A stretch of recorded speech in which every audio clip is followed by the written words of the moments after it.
বিসমিল্লাহির রহমানির রহিম। যারা আমার সঙ্গে আছেন সবাইকে আসসালামু আলাইকুম। আজকে আমাদের জামাই বাবাজি তৌনিদের ছাদ বাগান দেখাবো। সবাই একটু কষ্ট করে ধৈর্য ধরে দেখবেন যে গাছগুলি কত সুন্দর আর কত রকমের ফুল গাছ আছে। আর ও ডাক্তারি করার পরও যে এত তার শখ গাছ বোনার, ফুল গাছ শুধু নয়, ওর সব দিক দিয়ে পারদর্শী, আসলে বলা উচিত না, তারপরও এরকম জামাই পাওয়া ভাগ্যের ব্যাপার। কারণ ও ঘরের কাজেও অনেক সাহায্য করে, ঘর গুছানো, কোথায় ফুলের টব রাখবে, কোথায় ফুল সাজাবে, কোথায় কোনটা লাগালে ভালো দেখা যায়, সব কিছু। এর আগে দেখিয়েছি যে কোরআন শরীফ রাখার কত সুন্দর একটা তাক বানিয়েছে। তো সব দিক দিয়ে এমন কোনো দিক নাই যে ওর মোটামুটি অভিজ্ঞতা নেই। সব ব্যাপারেই তার আল্লাহর রহমতে অভিজ্ঞতা আছে। আর সবচেয়ে বড় কথা, ওর ব্যবহারটা এত ভালো, খুব নরম স্বভাবের। আর দেখতে তো মাশাআল্লাহ, সেটা আলাদা কথা। তবে আমার কাছে মনে হয় যে ব্যবহারটা সবচাইতে বেশি দরকার। আর এত শান্ত স্বভাবের।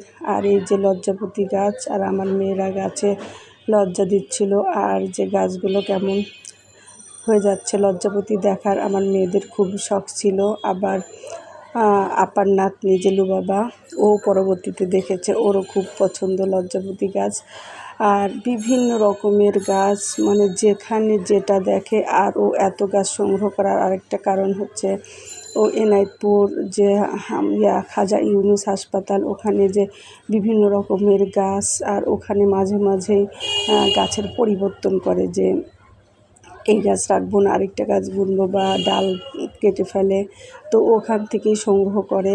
আর হাজারো রকম, তাছাড়া আবার নার্সারি থেকে নিয়ে আসে, দূর দূরান্ত নার্সারিতেও চলে যায় গাছ আনতে। মানে গাছ দেখলে ওর মাথা খারাপ হয়ে যায় গাছ কেনার জন্যে।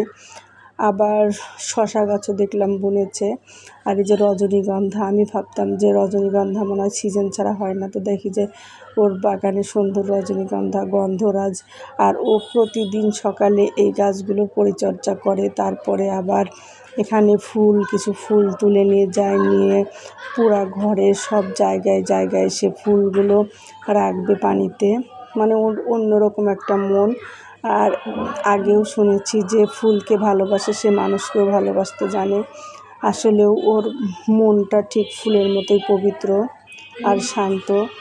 ফুল দেখলে যেমন ভালো লাগে, ওর আচার আচরণ দেখলেও তেমনই ভালো লাগে।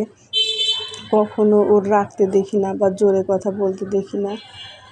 তো এই সব গুণ আসলে পাওয়া ভাগ্যের বিষয়। সব সময় দোয়া করি আল্লাহ যেন ওদের এভাবেই রাখে। এটা হচ্ছে এটা কি ফুল বলে, ভুলেই গেছি, এখন নাম ভুলে গেছি।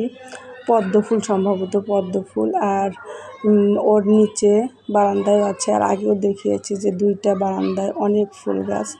তো যত রকমের ফুল আছে, মনে হয় যে ও আর বাদ রাখেনি। আর চোখে পড়লেই গাছ, এত গাছ থাকা সত্ত্বেও আবার যেখানে যে গাছ দেখবে সেটাই নিয়ে আসবে। 2 বারান্দায় তো আর জায়গা নেই, এখন ছাদে ভর করেছে।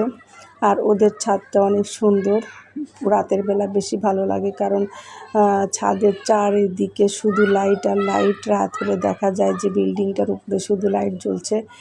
এটা হচ্ছে একটা ফলের গাছ, ওই ফলটার নাম হচ্ছে, ওটা পানি ফল বলে, আবার আরেকটা কী নাম আছে ভুলে গেছি অবশ্য। আর বিভিন্ন রকম মালপরি নাকি ওই ফল গাছও আছে। আর এই যে পুঁইশাক খেয়ে পুঁইশাকের ডালও বুনেছে। তো সবাই ভালো থাকবেন, সে পর্যন্ত আল্লাহ হাফিজ।